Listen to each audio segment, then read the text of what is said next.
memandang orang lain atau orang lain menyakiti kita atau orang lain memandang kita ya. Ingat ya, orang-orang yang berkah hidupnya, orang-orang yang sudah tidak menggantungkan harapan, perasaan kepada orang lain. Kalau ada yang membenci dia biasa aja karena dia tahu tidak semua orang harus menyukai dia dan gak semua orang juga penting bagi dia. Kalau dia disukai dia juga tidak terlalu sombong, dia cukup syukuri apa yang ada. Kalau mau bahagia hidupnya berhenti menyandarkan diri pada pandangan orang lain ya. Kalau mau bahagia hidupnya berhenti menggantungkan diri pada harapan dan pandangan orang lain ya.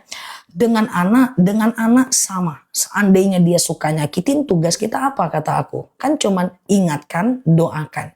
Ingatkan, doakan. Ingatkan, doakan. Anak itu sesuatu yang terpisah kok dari kita, Mbak. Di akhirat tetap dosa dan pahala tanggung masing-masing kok. Ingatkan, doakan. Ingatkan, doakan. Oh, dia suka ngelawan, boleh kok kurangi urusan dengan dia. Nggak usah ngomong macem-macem lagi sama dia. Cuman tetap pada fungsi kita sebagai orang tua. Gitu kan? Nah, sama aja. Selagi dia makhluk bernyawa. Kayak gitu ya. Yang penting jangan memilih untuk menyakiti. Meskipun dia kakak kandung kita, suka nyakitin kita, kurangi urusan dengan dia. Kalau dia minta tolong kita bantu. Kalau kita bisa bantu, kita bantu. Udah. Selesai kan?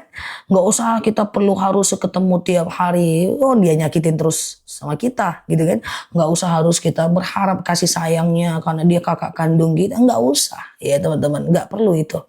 Oke ya. Ayah saya membiasakan tapi tetap jalin ukhuwah ya. Tetap jalin ukhuwah. Seperti itu ya guys.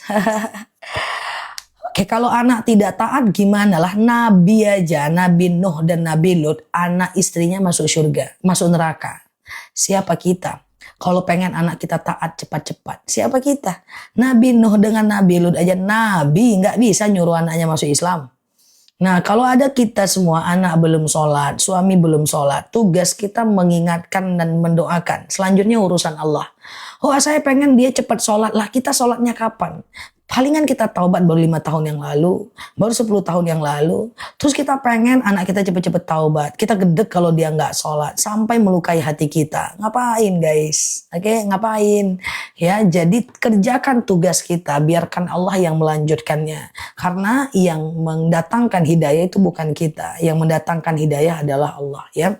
Jangan lukai diri pada hal-hal yang bukan kuasa kita. Kita terluka suami tidak sholat, kita terluka anak nggak sholat. Jangan lukai diri pada sesuatu yang bukan tanggung jawab kita. Tugas kita ingatkan dan mendoakan saja. Hidup sesimpel itu guys, oke? Ustazah, air liur kucing nggak najis. Bahkan air liur kucing itu bisa dipakai wudhu dan bisa dipakai wudhu dan bisa dipakai minum, oke? Betul. Jangan lukai sesuatu yang dia bukan tugas kita. Kenapa kita harus terluka?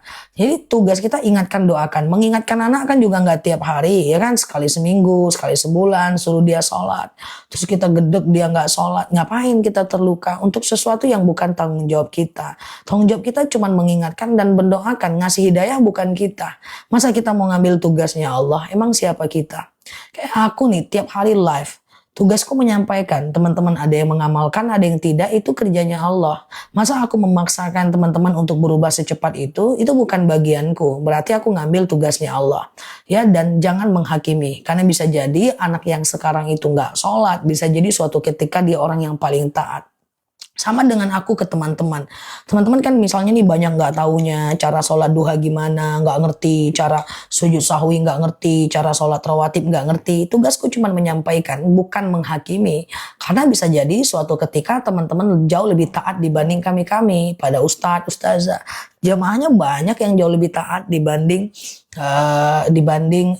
gurunya bahkan. Maka tugas kita cuma menyampaikan, tidak boleh menghakimi setiap pertanyaan ya. Karena innallah ahkamul hakimin ya. Allah itu hakim yang paling adil.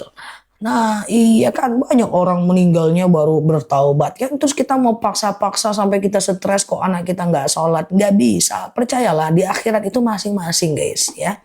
Ustazah, apa hukumnya cicil emas di Pegadaian? Cicil emas di Pegadaian kemarin kalau nggak salah udah aku jawab nih Mbak Enci. Tergantung akadnya Mbak. Tapi kalau Mbak ada denda kalau telat itu dia tetap riba ya Mbak. Coba dicek akadnya. Dalam angsuran itu ada bunganya enggak? Kalau ada selisih harganya itu tetap riba ya. Ustazah, bagaimana cara kita menagih hutang dengan sabar? Jadi kalau nagih hutang itu memang berat ya, minimal harus dilakukan 3 kali. Nah seandainya 3 kali dia gak ganti, ada 2 pilihan kita. Pertama kita ganti, kita ikhlaskan, kita dapat pahala yang besar. Alladzina yuqridunallaha qardan hasanan fayudha'ifa lahu adhafan katsira falahum ajrun karim, falahum ajrun azim. Pahalanya besar, meringankan hutang. Tapi kalaupun tidak, nanti di akhirat tetap dia akan kasih pahalanya untuk kita. Bulu kucing tidak najis. Bulu kucing itu najis ma'fu, najis yang dimaafkan, baik sedikit maupun banyak. Karena fa'innaha yatawafuna 'alan nas. Karena kucing itu adalah binatang yang selalu ada di sekitar kita. Jadi kucing itu bulunya tidak najis. Yang najis itu hanya pi dan pupnya aja ya. Ustazah, boleh nggak puasa yaumul bid cuma 2 hari? Bisa ya. Oke gitu ya. Kenapa ya orang astagfirullah. Aku jawab ya. Kenapa ya orang itu bisa jelek hatinya? Apa yang mendorong dia seperti itu? Apa dia tidak takut azab? Banyak faktor orang itu jelek, maaf Mbak bilang busuk hati, itu banyak.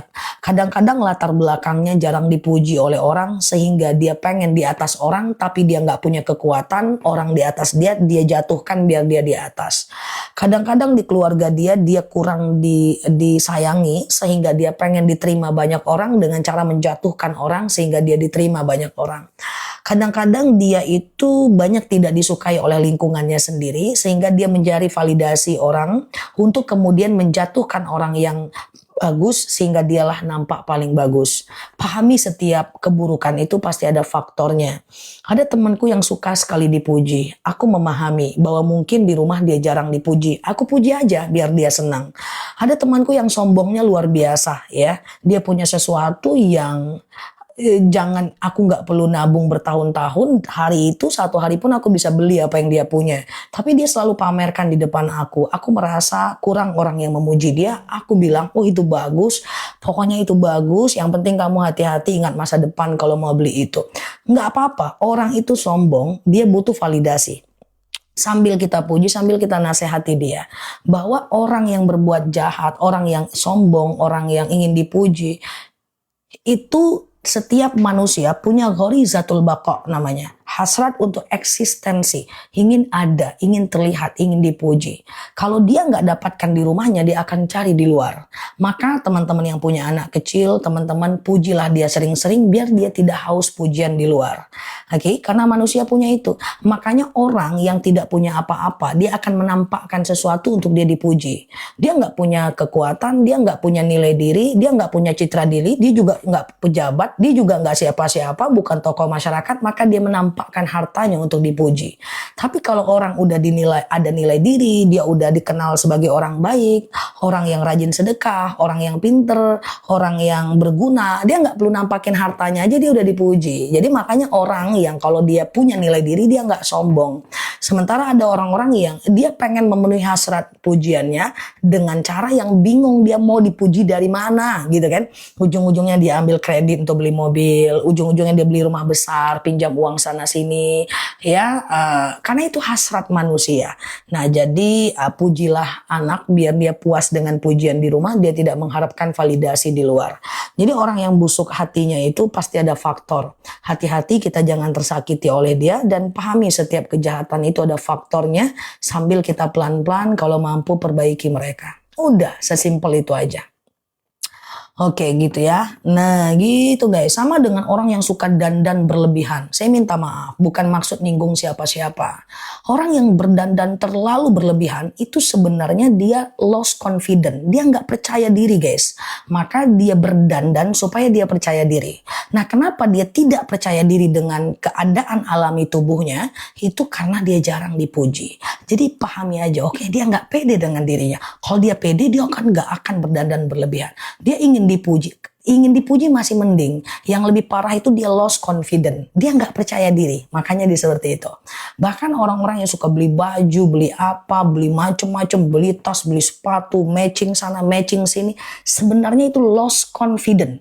Jadi tidak sekedar dia mubazir. Dia kehilangan kepercayaan diri. Sekali-kali pujilah mereka sebagai bagian dari apresiasi saja.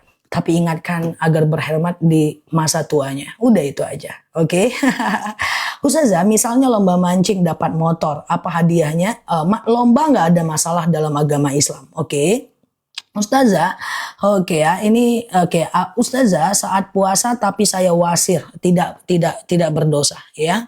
Ustazah, bagaimana hukumnya tidak lagi meminjamkan uang karena malah takut jadi bikin emosi. Meminjamkan uang nggak wajib, meminjamkan uang itu sunnah saja. Jadi kalau ada teman-teman kita minjam uang, kita nggak pinjamin, nggak ada masalah, guys, nggak ada problem, ya. Nah itu kan pilihan kita, ya. Ustazah, kalau sering posting usaha bimbel di medsos itu nggak ria kan? Ya enggak lah. Supaya orang masuk bimbel ya harus di-spill lah. Jualan harus disampaikan lah. Karena kalau enggak siapa yang mau masuk bimbel kita? Ustazah, apa benar doa istri akan sia-sia jika suami tidak mau sholat? La yazirotun wisru ukhra. Kita tidak nanggung beban dosa siapapun. Jadi kalau seandainya suami nggak sholat, ya doa istri tetap diijabah lah. Dan kita tidak menanggung beban pahala siapapun. Apa hukumnya orang tua tidak adil dalam pembagian warisan? Bahkan salah satu anaknya tidak dikasih. Ya dia akan berdosa. Tapi ingat, tenang aja. Yang satu nggak dikasih ini tenang-tenang aja. Bahwa ketika kita ridho, Allah akan kasih rezeki dalam tempat yang lebih baik. Dan anak yang memakan warisan nggak bakal ada yang selamat. Aku aja usia segini, udah sering aku lihat.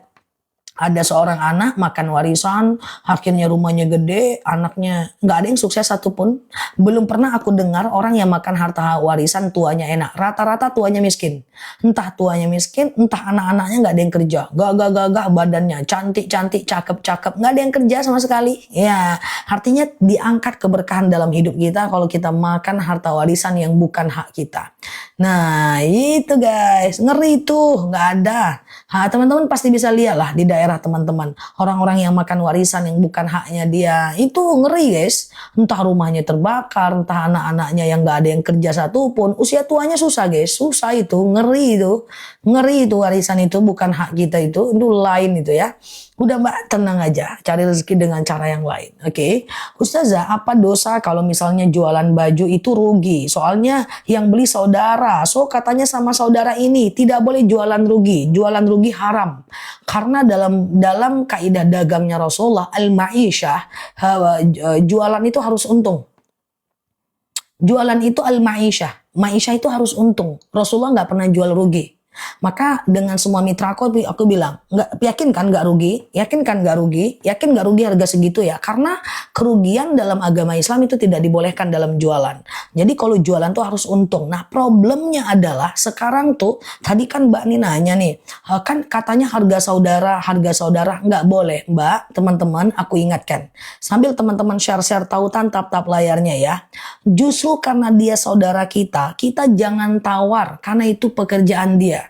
Ini enggak harga teman lah, harga teman. Justru harga teman itu jangan ditawar. Kita belanja ke pasar kita tawar, kita nggak tawar-tawar. Belanja ke minimarket kita nggak tawar-tawar, ya kan? Masa belanja ke teman kita tawar? Ya justru dengan teman itu kita bantu dia, kita nggak nawar harga untuk membantu usaha dia. Kayak gitu cuy, jangan kebalik cuy. Gitu kan. Nah jadi Mbak ini rugi karena katanya harga saudara, nggak bisa. Nggak bisa. Jualan sedekah ya sedekah. Oke, sekarang ini jadwal jualan, besok kita ambil sesuatu kasih dia.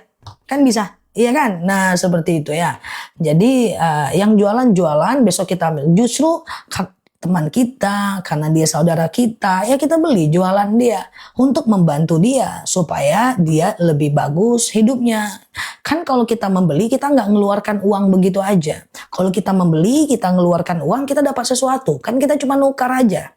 Ya, nah ini uang, ini gamis. Nah, itu kita bisa bantu. Sedekah uang segar kita nggak bisa bantu, ya kita bantu dengan beli barangnya. Nah, seperti itu kan.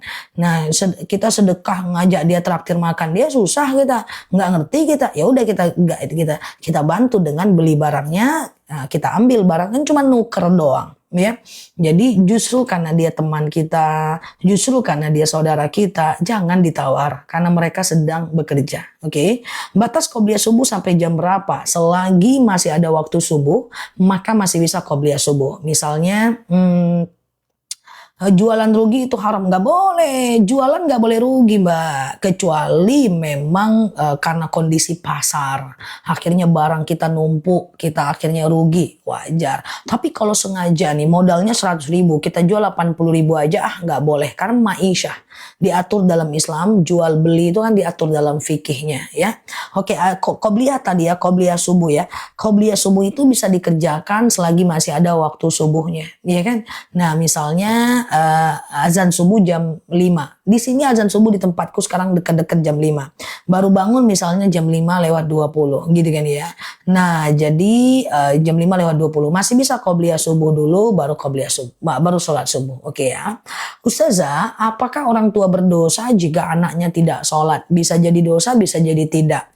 Dia bisa jadi dosa ketika didiamkan, tidak diingatkan. Tapi tidak berdosa kalau udah mengingatkan tapi anaknya yang nggak mau.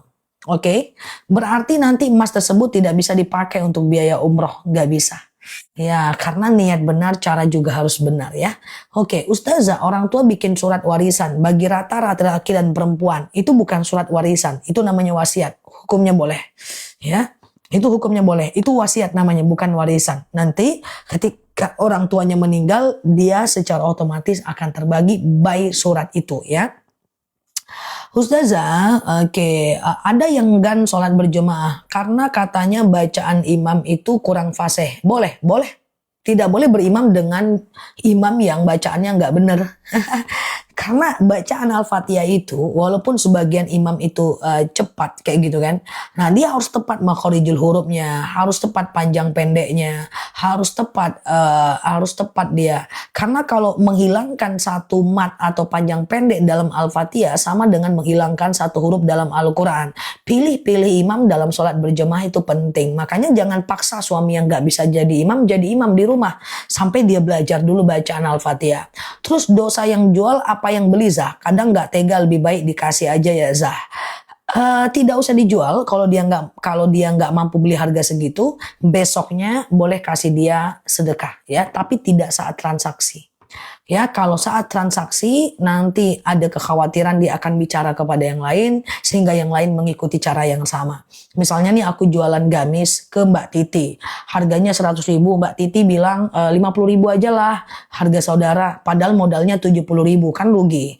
Lebih baik jangan dikasih. Tahan aja dulu, besok kalau mau kasih boleh. Jadi jangan saat akan jual beli. Karena kalau kita kasih saat akan jual beli, nanti khawatirnya dia cerita ke orang lain, saudara yang lain akan melakukan hal yang sama. Ingat hubungan kausalitas, sebab akibat dari setiap efek tindakan kita ya. Ustazah, tidur sebelum zuhur, bangun setelah waktu masuk asar, terus diajak asar. Diajak asarnya apa maksudnya nih, Mbak? Oke, gitu ya. Stikernya kemana lah ini cuy? Baik-baik di atas stiker. Baik-baik ker. Ngapain kamu ke bawah? Ustazah, oke. Baca Al-Quran, lewat kali ya. Cepat kayak rudal. Saya menghibahkan rumah. Terbanglah dia. Kayak mana ini guys? Teman-teman ngetik pakai nafas. Saya menghibahkan rumah untuk saudara, tapi saudara saya menentang. Saya harus gimana? Yang nentang yang dihibahkan atau orang lain nih, Mbak? Coba diperjelas ya. Ustazah, sampo uban enggak boleh. Uban itu akan jadi cahaya di yaumil akhir ya. Jadi kalau menghitamkan rambut haram, kalau mewarnai rambut hanya boleh yang teman-teman beli di Mekah, henna yang dia masuk ke dalam batang rambut. Kalau dia kayak bigen gitu yang dia menutupi batang rambut nggak boleh. Stiker pun melorot. Iya juga ya, nggak cuma orangnya doang yang melorot ya. Oke, Ustazah, uang arisan arisan boleh nggak ikut umroh? Uang arisan boleh, kan nggak ada unsur ribanya cuy. Oke ya, nggak ada masalah kalau uang arisan. Yang nggak boleh itu adalah hutang di bank untuk umroh. Nah itu yang nggak boleh ya, hutang di bank untuk umroh berarti niatnya benar, caranya salah. Niatnya umroh tapi dari riba, sama dengan aku bangun masjid tapi dari korupsi, aku ngasih makan anak yatim dari hasil nyuri. Nah itu nggak boleh. Oke. Teman-teman boleh share-share tautan, tap-tap layarnya ya. Yang baru mampir, klik foto aku di pojok kiri atas, follow, aktifkan tombol loncengnya. Kita belajar bersama di akun ini ya. Ustazah, oke, apakah boleh puasa di hari lahir anak? Itu tidak masyhur guys. Aku nggak berani menyampaikan dalil yang hasan ya. Ustazah, oke.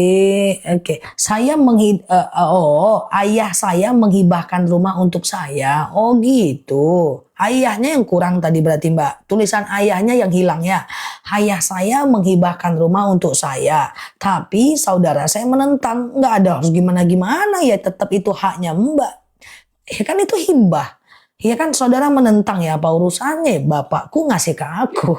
Terus saudaraku nentang, nggak bisa. Nggak usah dipeduliin, urus aja suratnya, ambil barangnya, ambil rumahnya. Tinggal di sana. Saudara nentang, dia nggak ada masalah dengan kita. Dia cuma masalah dengan dirinya sendiri aja.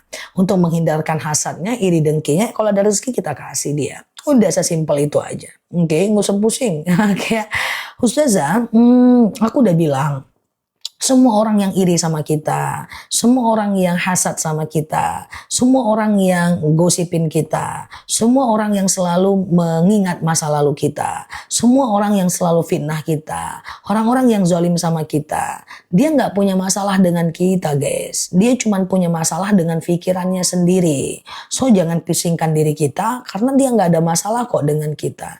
Cuman masalah dengan pikirannya sendiri. Kita dapat hibah, dia iri. Masalah kan bukan dengan kita. Masalah dengan dirinya sendiri. Oke? Ada rezeki boleh kasih dia supaya irinya itu berkurang. Ya. Oke? Nggak bisa kita respon guys. Orang-orang yang nggak suka, yang gosipin kita, yang iri, kayak mana kita mau respon? Dia di luar kontrol kita. Ya. Nah udah sesimpel itu aja. Ya. Ustazah, saya pengen nyusul suami. Kemana Mbak susul Mbak? Udah beli tiket belum? Saya pengen nyusul suami. Izin sama aku pula. Mau kemana Mbak?